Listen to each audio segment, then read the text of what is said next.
Hey everybody, I'm super thrilled to be back. Omni Falls has very quickly become one of my personal favorite series to work on, and I'm really happy that you guys are interested in it. I also want to thank you real quick for the incredibly fast response that the My Hero video got. It really means a lot.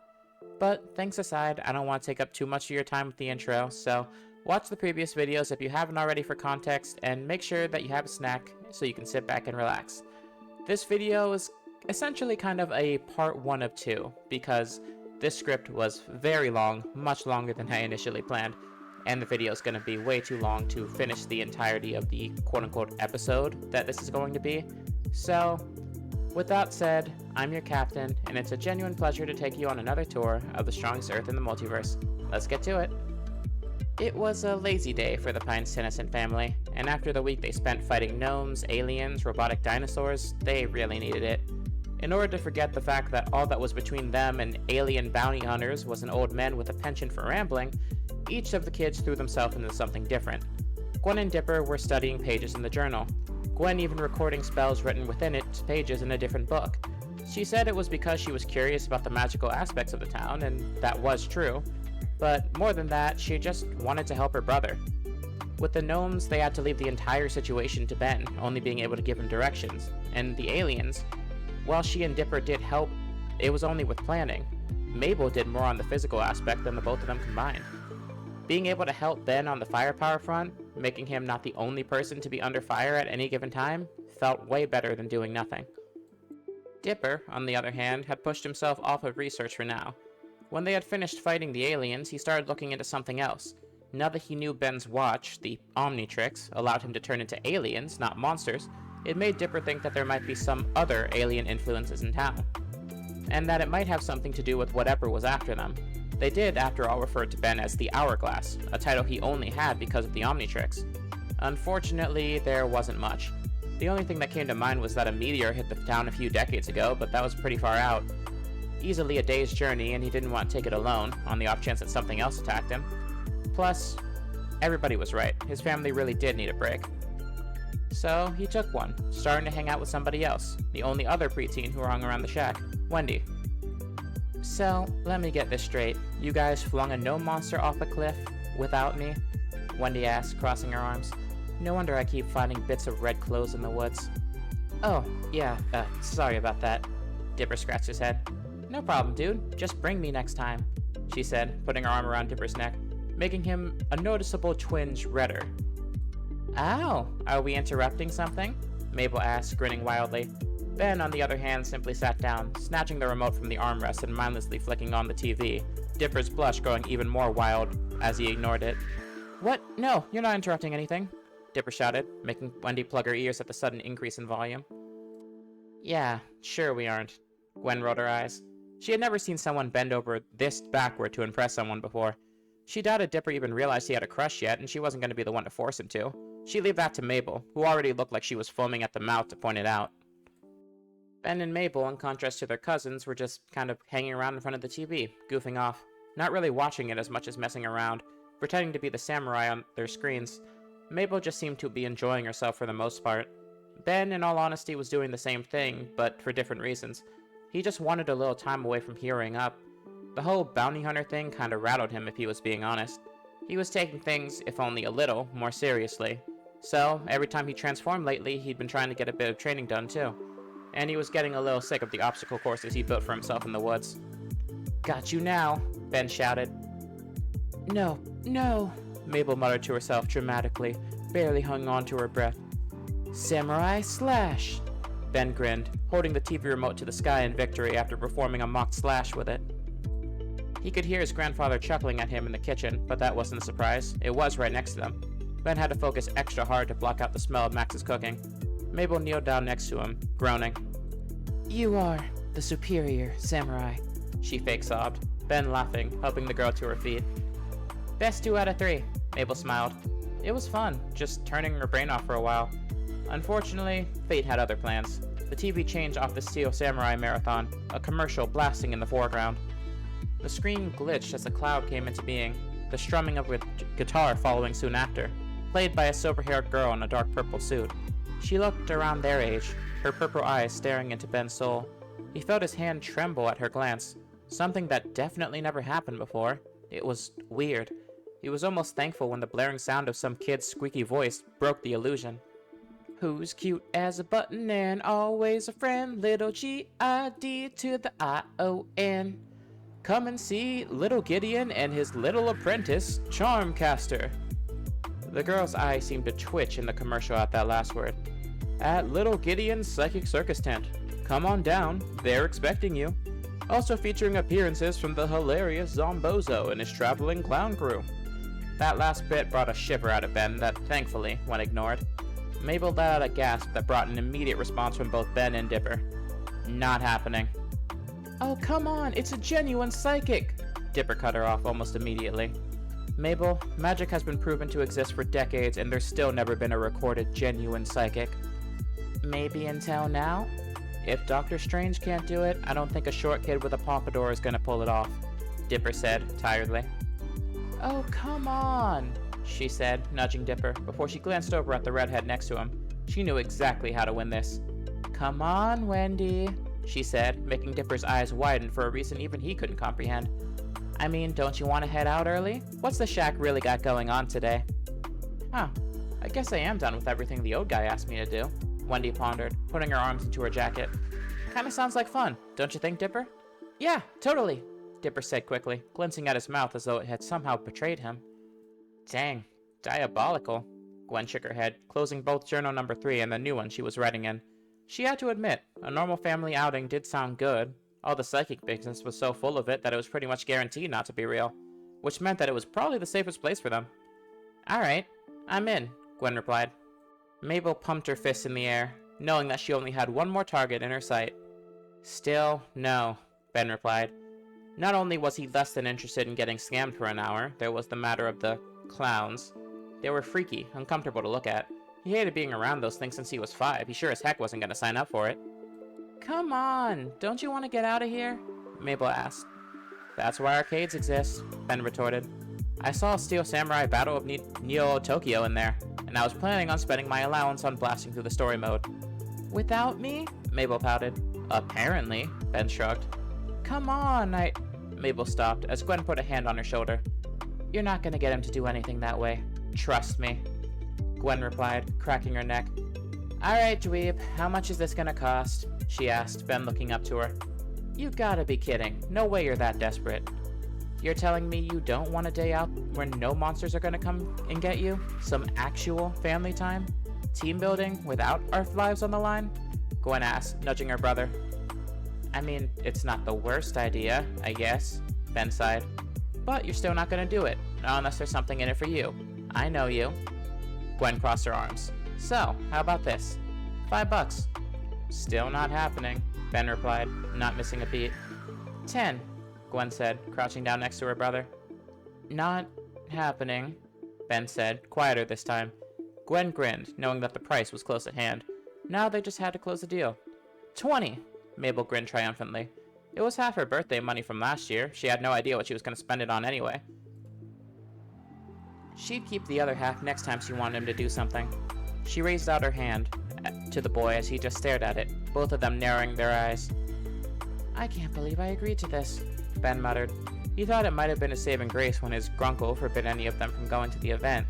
But then his grandpa Max almost immediately offered to buy the tickets after Stan left, probably just to tick him off.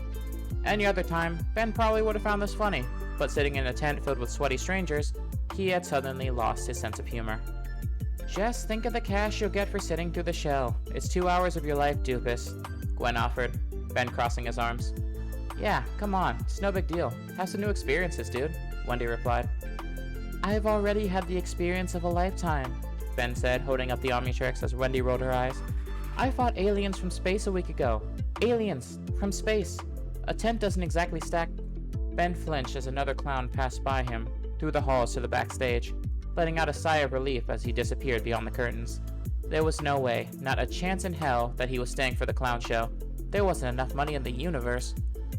Well, you probably shouldn't have bent that much then, Dipper replied, settling into his chair, his face also showing very clearly that he didn't want to be there. At least I'm getting paid, Ben muttered. What's your excuse, lover boy? What's that supposed to mean? Dipper asked. Ben jabbed him as he pointed at Wendy, who was currently busy looking at the stage. What, don't know what a crush is, moron? Ben asked. I don't have a crush on Wendy, Disper whispered, in a hissing tone as he clutched his arm, the weight of the implication sinking in. Oh yeah? Then why are you here, genius? Ben asked. Gwen and Mabel smiled as they watched the realization sink in for Dipper. Thankfully, it was just loud enough for Wendy to not overhear. Dipper's face turned the same red shade as Mabel's jacket as he pulled his hat over his face. That is the meanest thing anyone's ever done to me. Dipper's voice trembled out of his mouth, his eyes now focused anywhere but at the redhead next to him. I'll get you back for this, Tennyson, Dipper growled. You're welcome.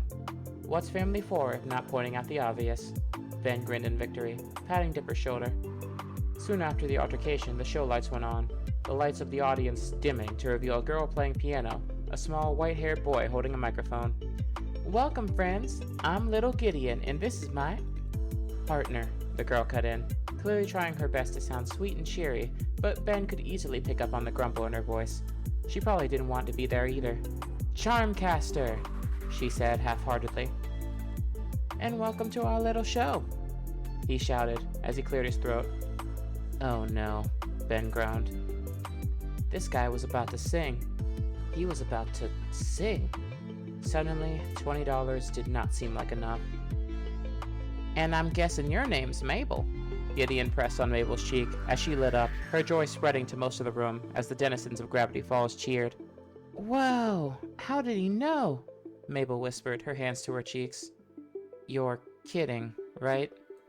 Ben replied as he stared at the gold-tinted necklace around her neck with the name very proudly displayed.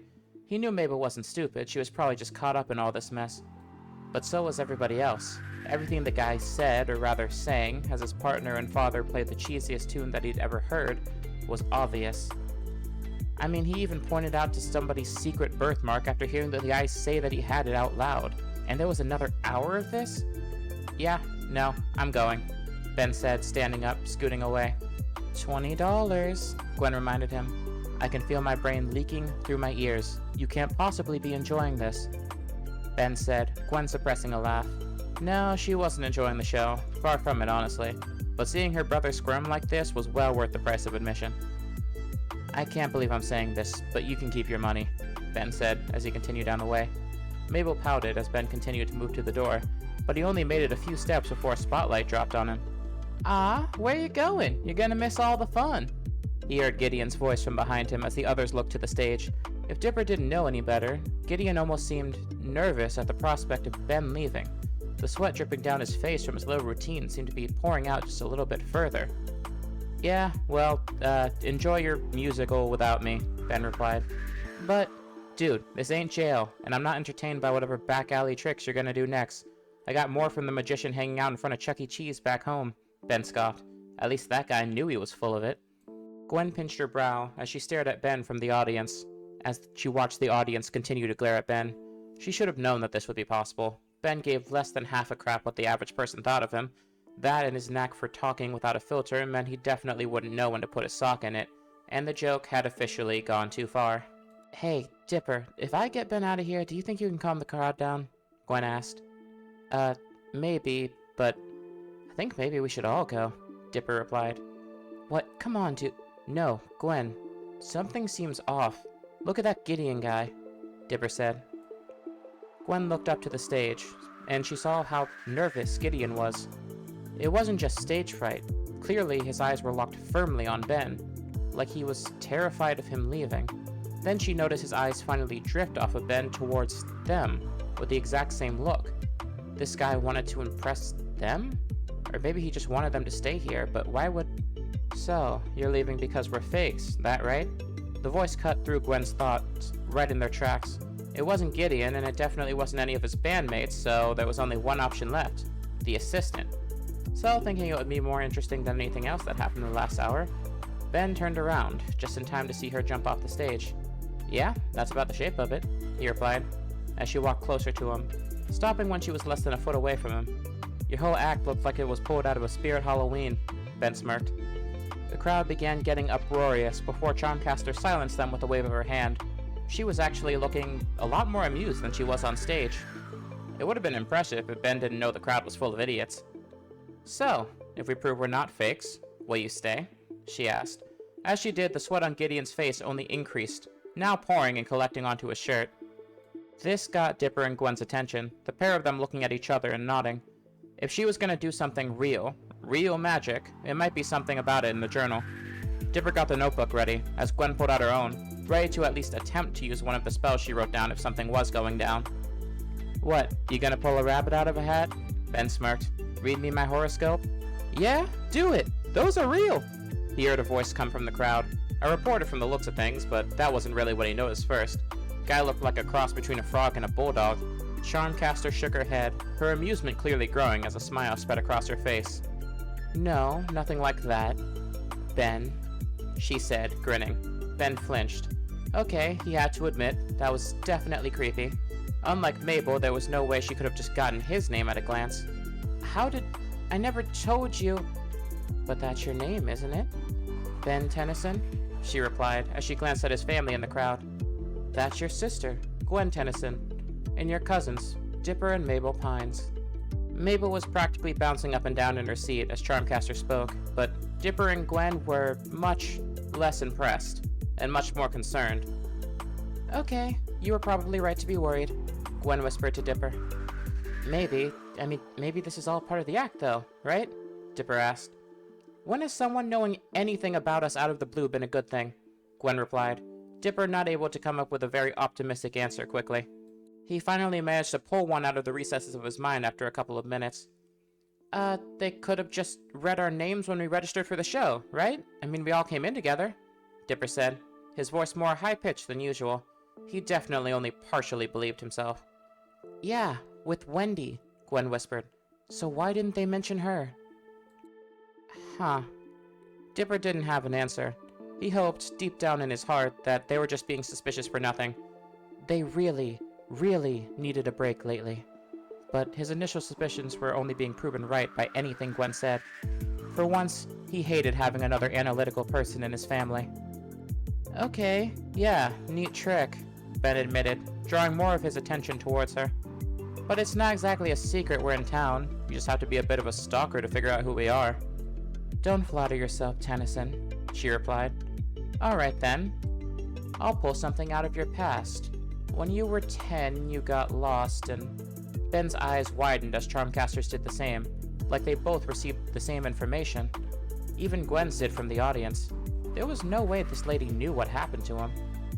Never mind, Charmcaster said, both Gwen and Ben releasing a sigh of relief. For a moment, neither of them cared to relive seeing the light of day. Or rather, not seeing the light of day. Charmcaster's eyes almost seemed to apologize for almost bringing this moment up, before they lit up, another idea striking her mind. Something that actually seemed to excite the girl. Alright, how about this? I know what you're afraid of. She made a honking motion with her noise. What? I'm not, Ben said, irritated by the implication of what anybody could clearly see. I can call Zombozo and we can see, she began, a smile with a wicked glint behind her eye showing. He watched her eyes. She was definitely willing to do it. There wasn't a hint of hesitation there. Fine, lucky guess, he said, finally crossing his arms. Alright, fine, tough customer. How about this? Think of your favorite character from your favorite show. Can you do that? Yeah, easily, Ben said, his heartbeat finally calming down. He had to admit, that alone, that weird experience from earlier, definitely brought him pretty close to believing this lady was psychic. There was no way she would have known about anything in his past otherwise. Other than, being a super spy. Who were you thinking of? She asked. Aren't you supposed to guess? Just trust me, unless you're a chicken. Ben smiled. Alright, fine. Steel Samurai.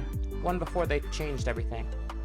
Oh, the first one. Will Powers. She smiled as she grabbed the collar of her jacket, pulling it down to reveal a t-shirt. No way. Ben's eyes widened as he stared at the t-shirt. A Steel Samurai t-shirt, first edition, signed by the actor, Will Powers. I like the show too. She crossed her arms, a victorious grin crossing her face. Ben, saying nothing, could only bring himself to move back to his seat. Dipper and Gwen breathing out a sigh of relief as he did, putting their journals away. Ben had to admit, he might have not believed the whole magic of it all, but at least he met someone cool. That was something. It was over, thankfully. If there was one thing that resonated deeply among every member of the Pine-Tennyson family, at least the kids, it was the relief when they went back through the double doors of the Mystery Shack. Ben practically ran out of the tent at full speed the second the psychic showdown was done and the clowns began to take the stage. Dipper and Gwen were exhausted from watching both the so-called psychics so closely, expecting the other shoe to drop when, thankfully, it never did. Mabel was the only one who just had fun. The next morning came very quickly, and things almost went back to normal, mostly. Dipper had been avoiding Wendy all morning. His heart had been thumping in his ears since Ben, in his words, pointed out the obvious. So, while he was heading headfirst into his journal instead, he hadn't picked his head out of it for more than a second. Finally, Ben decided to do something about it. Dude, you gotta stop. Ben shook Dipper out of his stupor. Huh? You're staring holes in the paper, man, Ben replied, snapping in front of him. In response, Dipper pushed himself even more into his journal. Ben sighed just as the door in front of the shack rang. I'll get it, Gwen said as she got up. It was the perfect excuse to be anywhere but next to the love-struck moron in her family. Dipper was so competent most of the time, but one sentence from Ben and he lost his damn marbles. They were all so content to just bury their heads in the stand instead of confronting their... Huh. Gwen furrowed her brows as she opened the door. In front of her was Gideon Gleeful, dressed in the same shining blue suit that he had worn during the show, his hair as gleaming as though it had somehow gathered even more hair gel since the last few hours they saw him. And behind him, Charmcaster. The girl seemed to go in the exact opposite way. Where her hair had been gelled and brushed before, it was now messy and unkempt. Where she had been wearing a fancy show suit before, she was now in a messy jacket and an oversized t-shirt. Well, hello, Mrs. Tennyson. A pleasure to make your acquaintance, Gideon said cheerfully. Oh, great. It's little old you, Gwen said, any remaining energy in her getting sucked out in an instant. The presence of these two was about the farthest thing she needed to help get things back to normal. Charmcaster grinned, a hint of wickedness in her eye, as though she enjoyed Gwen's attitude towards her supposed friend. Yeah, it's a catchy song, isn't it? She nudged Gideon, who laughed nervously.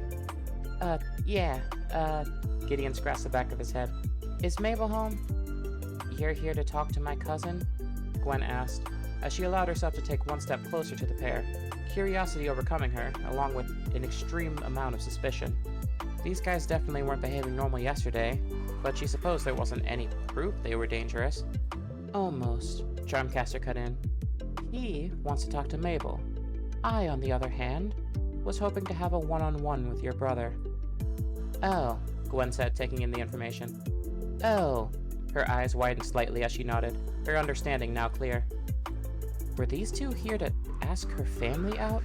Shoving aside the clear awkwardness of the situation, her suspicions had only lumped further in her throat. Gwen simply nodded. I'll go get them, Gwen said, walking back into the shack, where Ben was still trying desperately to catch Dipper's attention and pry it away from the journal. She grabbed both him and Dipper, throwing them beside Mabel, who was on the couch.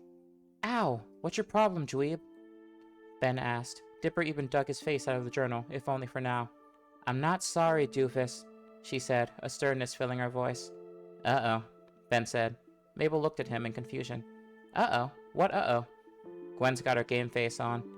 Oh, is that bad? Mabel asked. Very, Ben said back. Not necessarily, but in this case, yes, Gwen said, looking over to Ben and Mabel. You two have visitors, of the psychic variety. Now, Mabel's eyes lit up as she bolted toward the door, nearly toppling Ben to her side with shouts of, Little old you came! Echoing through the cabin. Dipper's eyes shot to the door. Gwen? Yeah, in this case it's pretty bad. Gwen looked at Ben and Mabel. Look, you two have visitors, of the psychic variety. Now before you...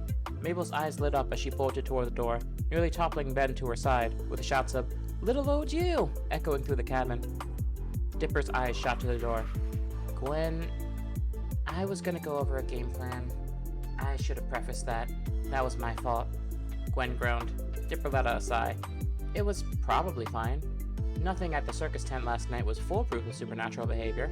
Plus, Mabel was excited about this. She wasn't gonna listen to a word he said. I was thinking, Gwen replied, trying to recover, that we need a game plan. I mean, it's not like you can just go with her. Huh. Wait, Gwen, maybe you should, Dipper replied, Gwen staring at him. Go where? Ben asked. Still not exactly sure on what's going on. You guys aren't explaining much. And I'm the clueless one, Dipper replied, Ben tilting his head in even more confusion. Someone's here to ask you out, you moron. Oh, no thanks, Ben replied. Not only did he have little to no interest in dating anyone, but she worked for the circus. That meant he was only ever going to be a breath away from seeing a clown. She's cool and all, but you're the one saying that we have to dive headfirst into whatever problems we're facing, right? Dipper asked, Gwen giving him a glare. I mean, yeah. That girl outside knew our names, Dipper continued. All of our names. If she is working for whoever's after us, this could be our chance to figure out who it is. Plus, it's not like they're gonna just stop if you say no. This is probably gonna be the nicest attempt they have at getting close to us, Dipper said, cutting off Gwen's and Ben's preemptive arguments. It could be a good way to get information. Or to get him killed, Gwen replied. There's no proof that she's dangerous yet, and if she is, Ben's probably the best equipped out of all of us to deal with danger, and he won't be surprised this time. He'll know that he might have to get into a fight, right? Dipper asked Ben, who thought it over for a moment. Yeah, I will. Still don't want to go on a date, though. Alright then, think of it more like a hangout, with a possible threat of violence, Dipper replied. Fine, but I'm not going anywhere near that circus again, you got it? He said, walking out the door, coming face to face with the goth from the night before. Wasn't really sure I was ever gonna see you again, Ben said, trying his best to sound cheery. Yeah, well, you gave your address when you bought the tickets, she replied. This isn't creepy, is it? I don't hang out with people other than little old him very much, and I mean... Yeah, that guy definitely gives off the creeper stench, Ben replied. Glad I'm not the only one who sees it. The girl before him laughed. Something that almost seemed foreign to the permanent scowl on her face. It was weirdly contagious, though. Ben smiled with her. But I was wondering, maybe you'd want to tear up the town, hit up the arcade, see a movie? Ben scratched his head. That was nothing like the gooey romantic dinner he'd been led to believe that dates were. It actually sounded fun. Yeah, sure. Lead the way, Charmy. Oh, right, you don't know my name. Charmcaster smiled, putting a hand out to Ben.